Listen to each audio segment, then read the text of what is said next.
we can see it, we can feel it, we can be it. And so I thought that was interesting. You helped me think of that. And I'm like, and then what does that help us do when we're more present? Oh, I noticed the mushrooms blooming. I noticed this, our noticing muscle. And I talk about building the noticing muscle all the time, which is part of self-awareness. How do we do that? Well, we're in the present, because we're not thinking about 3 months from now. We're not thinking about dinner tonight. We're not thinking about all these things. Oh my God, I've got this project due tomorrow. We're present. We're quieting the mind and we're focusing on now. And so we're noticing, experiencing more.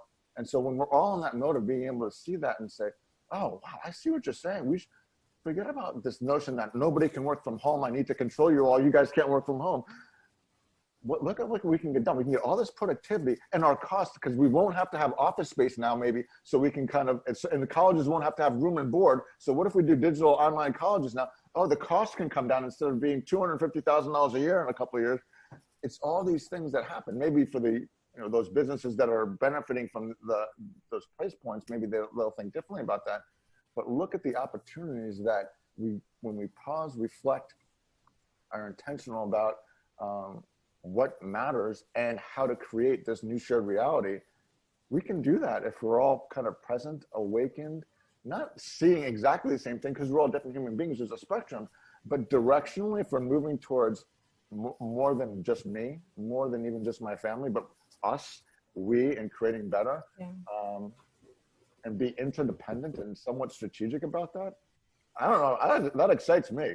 That's what I find when I'm around people like the two of you and our friends in the human resource community, and people that are like, it's about us.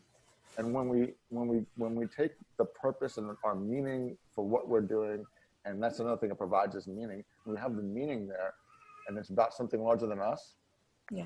That's when we have the resources, the foundation to create better.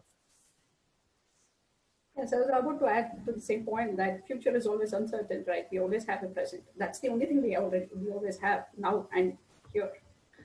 So yeah, building, for me, uncertainty actually brings with it a lot of fluidity in terms of our thinking and our actions. The way I believe and see it is that, you've got to be always present to notice that there is a lot of fluidity. By fluidity, again, I mean that nothing's in your control.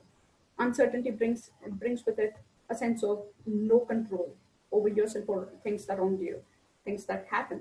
And this crisis always brings with it its own shares of lessons. And for a person who doesn't wake up and see them, they will probably stay the same way that they are, or maybe in the normal. And for those that see, they not only survive, but also thrive.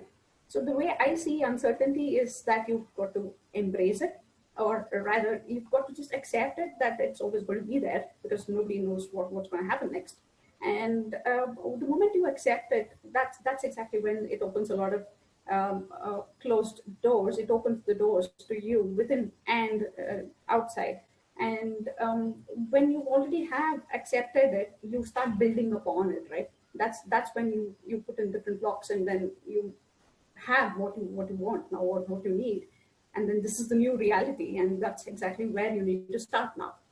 And that's when you start building.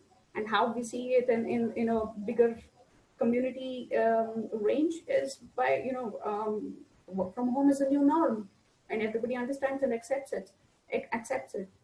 So there's less pollution, there's less traffic, there's less frustration, there's more family time, there's more, I have seen people who put in 3 to 4 hours more because they're not traveling, because in India, at least you're stuck in traffic for about 3-4 hours.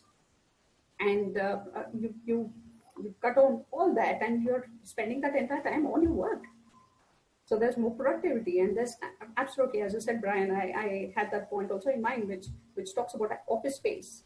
There's less a need for office space. There's less a need for classrooms and boardrooms and everything of that sort. So you're paying lesser rent on all those things. You're paying less for the fuel. There's a cleaner planet. There's a better planet. There's better air. So there's a lot that we can see and build from what we have at the moment. So it comes only after you accept that this is a new reality. This is how it's, at least for the moment, this is how it's going to be. We don't know how things turn out to be next. Right. Yeah. So as you were talking, and this thing, as you were saying to me about the fluidity, Brian's talking to me about this new reality. this idea to me that our life is a continuum, and we often we're on it's line, right? And it's not an and or an or, right? We have contrasts in each side, light, dark, good, bad, uncertainty, certainty, and